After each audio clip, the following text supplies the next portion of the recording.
Papai tá me vendo? Tô te vendo, meu lindo. Tá me escutando? Tô escutando. Você Você gosta de sua mãe, gente? No vídeo de hoje, eu vou te contar o relato do meu quarto parto, que foi novamente uma cesárea. E eu não vou fazer firulas nesse vídeo em respeito a você, porque eu imagino que se você entrou nesse vídeo é porque você está buscando respostas para algumas angústias que você está sentindo no seu coração. Então, vamos direto ao vídeo. Olá, meu nome é Yara Viol, seja bem-vindo ao meu canal se você é nova por aqui.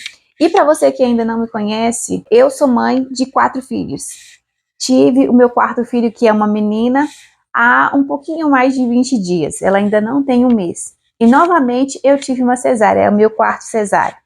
Eu sou muito a favor do parto normal. Na verdade, em todas as minhas gestações eu quis um parto normal. E esse parto normal não aconteceu. Provavelmente é o que está acontecendo com você. Talvez você queira o parto normal, você tenha esperança de ter um parto normal e está buscando vídeos que te ajudem a ter uma resposta de por que talvez esse parto não possa acontecer.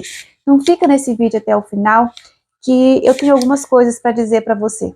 Eu não vou entrar no relato do parto dos meus outros 3 filhos, porque tem vídeo deles aqui no canal, e aí quando esse vídeo terminar, se você quiser, você vai lá assistir os outros vídeos, porque cada parto teve a sua peculiaridade.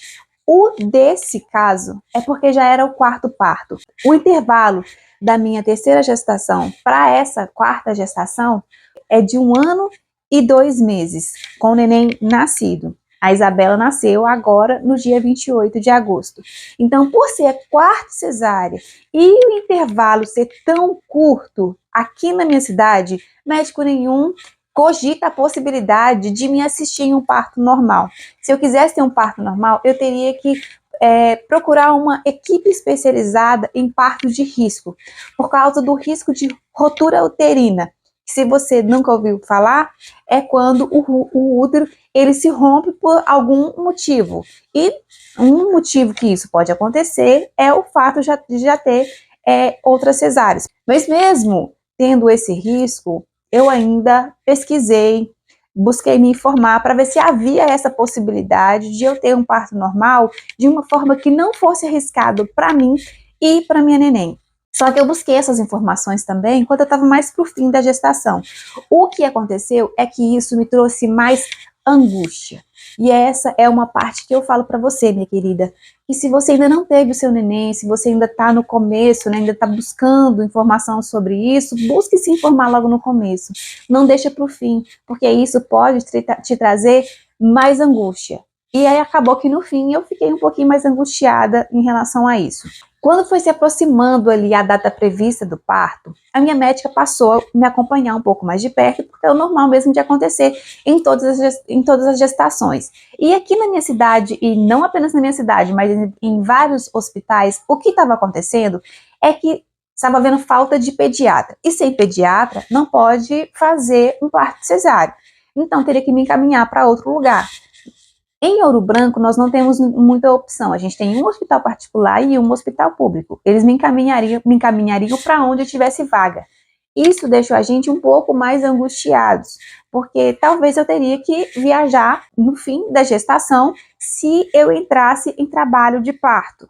A minha médica começou a me avisar sobre isso 1 mês antes da data prevista do parto, para que a gente começasse a pensar num plano B. Só que entrar em trabalho de parto é algo que normalmente não acontece comigo, pelo menos nas outras 3 gestações. O que aconteceu na minha última gestação, como você vai ver no relato de parto da Sara, é que eu fiquei 3 dias nos pródromos. No dia da cesárea, que estava marcada, a médica me avaliou e eu não tinha 1 centímetro de dilatação.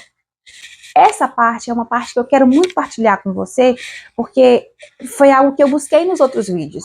E eu não encontrei. Eu queria muito entrar em trabalho de parto. Por mais que os médicos dissessem para mim que era arriscado, eu queria entrar em trabalho de parto. Antes do nascimento da Isabela, que é a minha última neném, eu fiz a novena de Nossa Senhora do Bom Parto junto com uma colega minha. Inclusive, a gente deixou aberto no Instagram, para que outras mulheres, né, outras gestantes que tivessem interesse, pudessem fazer conosco.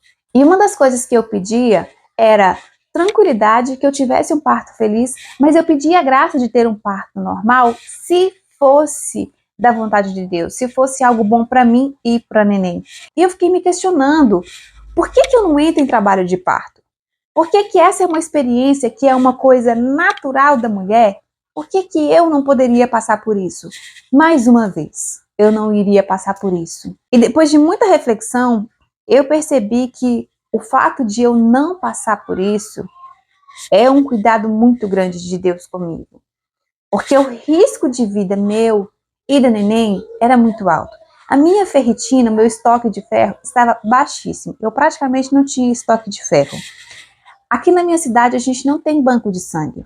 Se ocorresse uma rotura no meu útero, eu iria precisar de transfusão de sangue. E seria um problema muito sério, porque a gente não tem esse estoque aqui.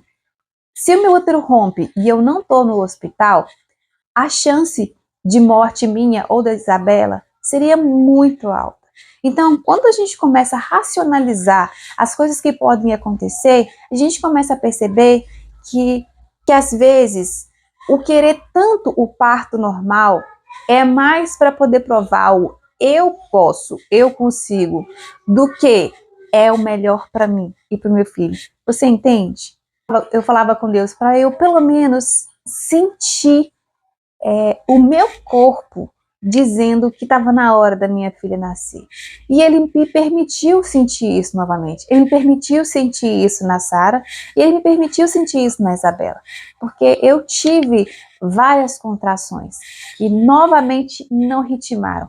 Mas a cada contração eu agradecia. Eu agradecia muito por ele me permitir sentir aquilo. E foi assim até na hora que eu estava lá na mesa de parto. Dessa vez eu não senti tantas contrações. Eu não fiquei nos pródromos 3 dias intensos que nem foram da outra vez. Foram contrações mais isoladas. Então eu conseguia dormir na madrugada, exceto na madrugada anterior ao parto. Nessa daí eu já não consegui dormir tanto. Já não consegui dormir tão bem de ansiedade, porque no dia seguinte já seria o nascimento da Isabela. Então, no dia seguinte, que era no dia 28 de agosto, a gente primeiro deixou os meninos na escola, e aí a gente foi para o hospital. Lá a gente foi atendido rápido, fizemos a ficha rápido, e eles já me encaminharam rápido para ser preparada, e então ir para o bloco cirúrgico. A parte de me abrirem também foi bem rápida, só que a parte de fechar foi bem demorada. E a gente ainda passou por um susto, porque quando a Isabela nasceu, ela estava com um pouco de dificuldade de respirar. O pediatra explicou que isso é comum acontecer em 10% dos bebês, que eles precisam de uma adaptação para conseguir respirar direito. Então a Isabela ficou ali com o pediatra por mais ou menos 1 hora, em que ele avaliou, reavaliou, fez um raio-x do pulmão dela para ver se estava tudo bem. E eu ali ainda naquela mesa de cirurgia, sem saber de muita coisa, porque chega uma hora que eles pararam de me responder, porque eles precisavam concentrar. E a médica também teve muito trabalho para conseguir me fechar. Não teve intercorrências, em que tornou o parto um parto difícil, mas foi um parto trabalhoso, por causa das aderências que eu estava devido às últimas cesáreas. Então, alguns órgãos meus, eles estavam colados. Então a médica teve um pouco de dificuldade para poder cauterizar todos os vasinhos que foram cortados. E isso tinha que ser feito de uma maneira bem feita, minuciosa, porque se deixasse algum vasinho aberto, poderia ter uma hemorragia e aí trazer um problema sério depois. Eu devo ter ficado, gente, umas 2 horas ali naquela mesa de cirurgia para a médica conseguir me fechar com segurança e deixar tudo certinho. E enquanto eu estava lá, a Isabela estava sendo avaliada. Quando ela nasceu, ela nem veio direto para o meu peito. Eles já tiraram ela de mim e levaram ela para começar a avaliar. O meu marido, ele ficou até um pouquinho perdido, porque ele ia em mim e ele ia na Isabela. Né? Ficou preocupado com as duas, mas ele tinha que acompanhar ela. Então chegou uma hora que ele foi com ela. A Isabela, ela só veio para o meu colo e mesmo assim eles trouxeram ela para mim rapidinho na hora que eles colocaram ela na incubadora, porque colocou ela na incubadora e aí na hora que ela passou por mim, eles colocaram ela um pouquinho para eu ver, não amamentei, não me deixaram amamentar, porque realmente ela não podia, porque ela ia fazer muito esforço, mas poderia ser muito ruim para ela, e aí levaram ela, meu marido foi com ela.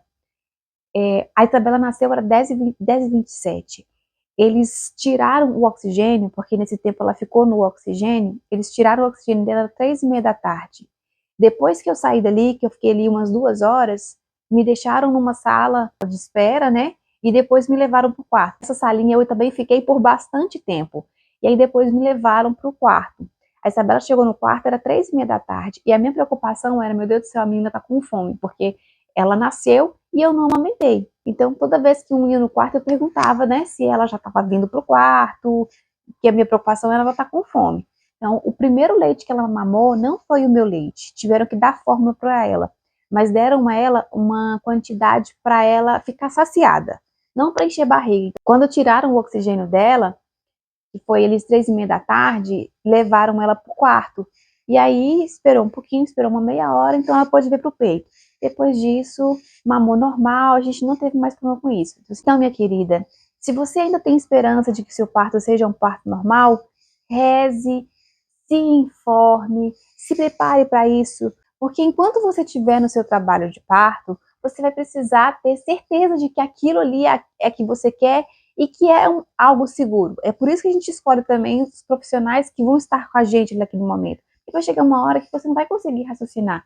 Eles que vão ter que raciocinar por você. E o seu parceiro também precisa estar firme nessa decisão. Agora, se for decidido que o melhor para você e o seu bebê for a cesárea, e você ainda tiver com dificuldade de aceitar isso, reze. Reze para que Deus te ilumine, para que o seu coração fique em paz sobre aquilo que é para ser para vocês. O meu coração, ele ficou em paz com essa decisão. Eu queria muito o parto normal, mas chegou uma hora que eu compreendi que esse meu querer do parto normal, ele já não fazia mais sentido, porque naquele momento realmente para nós era o melhor. E o que era mais importante de tudo era a chegada da Isabela, a chegada em segurança. Só que eu também não poderia ignorar que eu tenho outros filhos e que o meu marido ele tá aqui. E não que eu sou insubstituível, que se eu morrer, eles vão viver, não vão conseguir viver sem mim.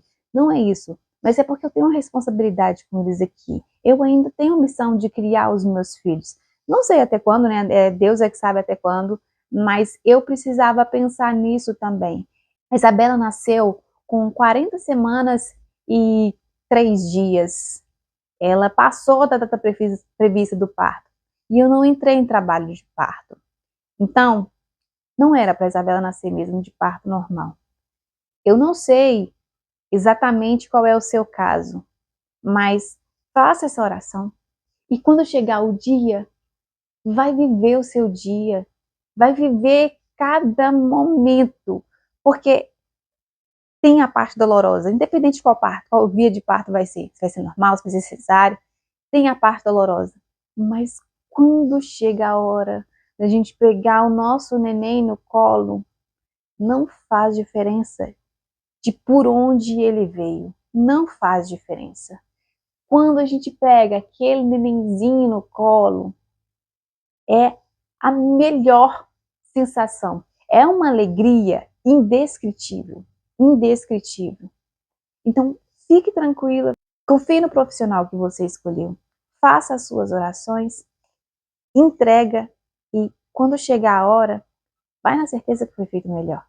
Eu espero que esse vídeo ele tenha te ajudado. Assista os outros vídeos dos meus relatos de parto, porque cada parto é diferente um do outro. E eu espero que nesses outros partos eu também possa te ajudar. E compartilhe esse vídeo com outras gestantes, com outras amigas. Quem sabe ele pode ajudar outras mulheres também. Me acompanhe aqui também para a gente conversar um pouco mais sobre maternidade e beleza, porque esse autocuidado é uma coisa que a gente precisa ter, inclusive depois que os nossos filhos nascem. Então eu vejo vocês no próximo vídeo e até mais. Agora coloca para rodar, para ouvir o áudio. Agora... Oi, Benjamin. Oi, mãe. Você tá me vendo? Tô. Você tá me ouvindo? Tô. Ah, então tá bom. Pode dar pausa.